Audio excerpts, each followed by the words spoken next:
Last time in the history of video games, we covered the humble beginnings with Ralph Baer and the rise of Atari. Now it's time to go down a darker path. Down a path of destruction for the video game industry. It's time to talk about the colossal video game crash of 1983. Before we start, however, I'd like to talk about some discrepancies I have in the previous video. There was someone I forgot to mention who worked alongside Ralph Baer to create the Brown Box. Bill Harrison worked alongside Ralph to create many of the prototypes for the console until we got prototype number 7, which should be the basis for the MAGNAVOX Odyssey. Also, before we continue with the episode, I'd personally like to apologize for the audio volume in the last video. It made it hard for people to listen to some major points. Due to this, I will add subtitles to the previous videos so you can all read what I was saying. Now, enjoy the next episode of History of Video Games, The Crash and the Redemption.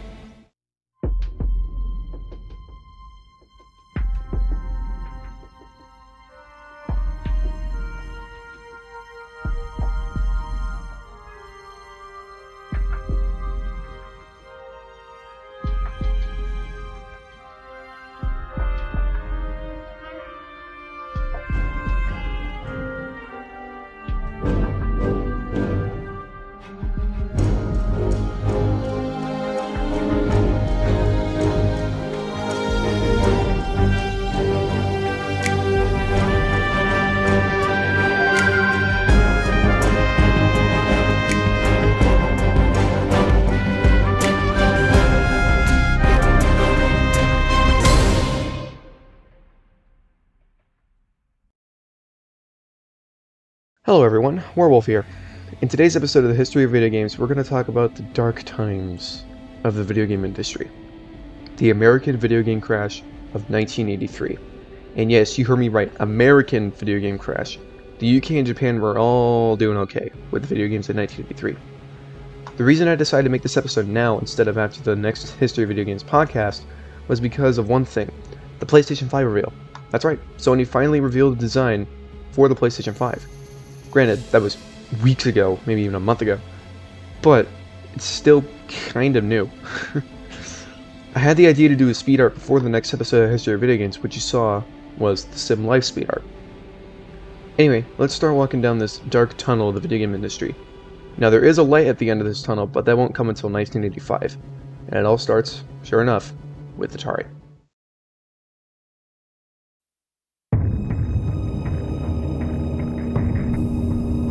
As we established in the last video, Atari was at the front of the video game industry with Pong and the Atari 2600.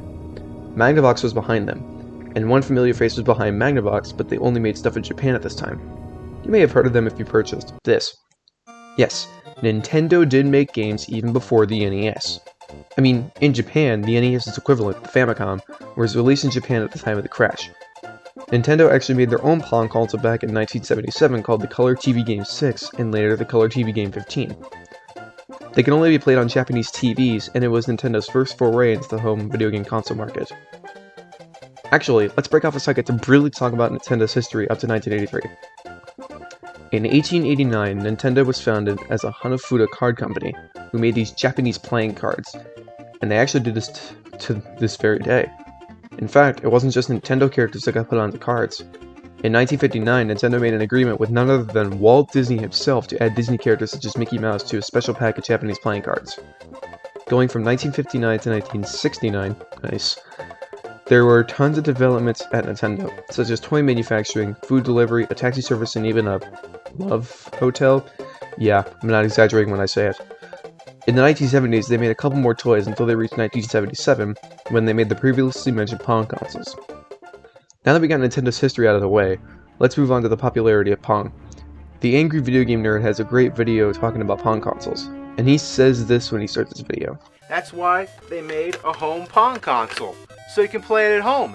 And then there is another one, and another one, and another one, and another one, and another one, and another one! There was like 9 million fucking Pong consoles! Liar! Now this quote could be used as the slogan for the crash of 83, as there were just too many Pong consoles in circulation at the same time. Many of these include the Wonder Wizard, which had the same video connector in the bottom plastic casing of the Odyssey, the Coleco Telstar and Telstar Arcade, the Sears Super Pong Telegame, and many more. Now, Coleco should sound familiar to some older gamers, as Coleco made their own console called the ColecoVision, which was released 1 year before the crash. Coleco also made a computer-console combo with the Coleco Atom during the crash, which failed horribly. Don't get me wrong, it was a good concept, but it was only good on paper at the time. I mean, if we really want to talk about console-computer combos, we had the modern-day consoles and soon-to-be released consoles to look at. Also, the original Xbox was made with PC parts to begin with. So yeah, but we'll delve into that topic in another episode. There were so many Pong consoles that no one could keep up, and there was an oversaturation of consoles out there. On top of that, with the cartridge-based consoles, there were problems with them too. People didn't know which games were good or bad. YouTube and the entire internet didn't exist back then, so no one could look up a video on the console and they purchase and hear, "This game effing sucks." This brings us to the straw that broke the camel's back for the industry. E.T. on the Atari 2600. Yikes, what a botched launch. I mean, we've seen some botched game launches over the last 20 to 30 years in the industry. We've had Fallout 76, Sonic the Hedgehog 2006, Star Wars Battlefront 2, and many more. But E.T. and the 2600 versions of Pac-Man are the ones that stand out the most. Since Pac-Man came out first on the 2600, we'll talk about that one first. Pac-Man was one of the best-selling arcade games in 1982. In fact, many people say 1982 is one of the best years in history due to the prosperity in the United States, along with the video game boom. And Pac-Man was the mascot at the forefront of all of it. Now, yes, we've had other games released in 1982. I mean, we had Zaxxon from Sega, we had Dig Dug, Donkey Kong Jr., Q*bert, Burger Time, and many more. It's just that Pac-Man was the most well-known at the time, and is still well-known today. At the same time, however, the 2600 version of Pac-Man was released. Now, the game itself had quite an interesting history, at least to me. Now, the differences between the arcade and 2600 versions are night and day, and there's a reason for that. Ignorance from Atari. I'm not kidding when I say that Atari was rushing out games to keep themselves ahead in the industry. An Atari programmer named Todd Fry, of which wasn't given the specifications of the arcade hardware used for Pac-Man, had to make the game in the span of 6 months. He spent the 6 months doing 80 hours of work per week to finish the entire game. However, before the months were up, he had a prototype ready, and Atari decided to release that, even though it was a prototype. If anything, this is the earliest known record of a gaming company releasing an unfinished game. Gee, Bethesda and Sega can learn from this.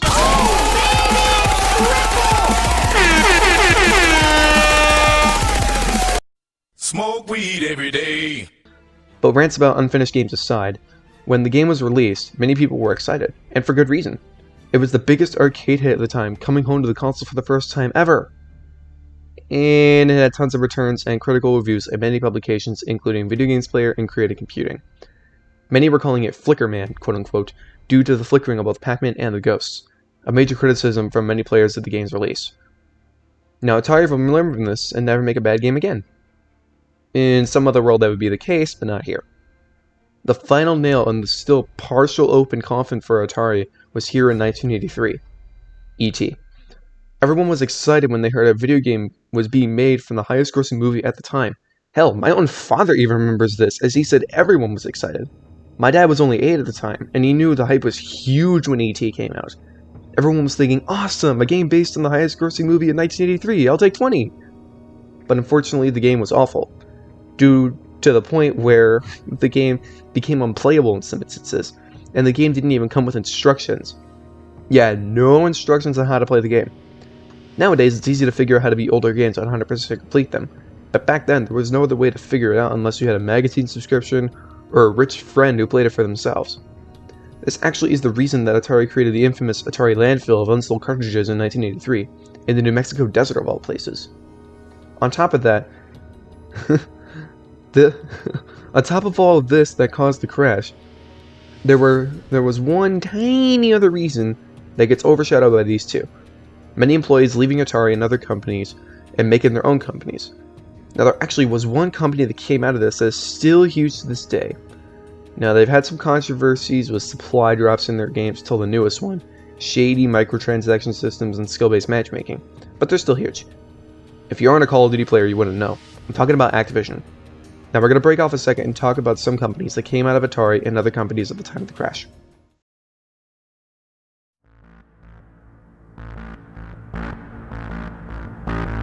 Now, I mentioned Activision, and at this point they had an amazing head start with Pitfall, Kaboom, Boxing, and many more. Actually, their older Atari games still live as references in their new games, such as Call of Duty. In Black Ops 2 Nuketown, if you shoot off all the mannequin heads in the span of 2 minutes, you'd be able to play Activision's old Atari games on the TV screen outside one of the houses. If you're familiar with the map, you would only understand it by flag locations to domination is near B flag. Also, a less tedious way to play them would be to load up headquarters in Call of Duty World War II. In the headquarters, you can head to the R&R area near the beach, and for 10 credits apiece, you could play a selection of games, including Pitfall 2. Now, Activision wasn't the only company to come out of another company. Another famous, or infamous, depending on how you look at it, came out of a major computer company and is still around today. Trip Hawkins, an employee at Apple, quit his job in 1982 and founded one of the most influential gaming companies in the entire industry, for better or worse. Yes, in 1982, Electronic Arts, EA, was founded. Known for their series such as Battlefield, The Sims, the Star Wars Battlefront remakes, Madden, FIFA, and more. At the time, though, they were well known for their amazing games on the Amiga and other PCs at the time. Now that we have this little tidbit out of the way, it's time to move on to...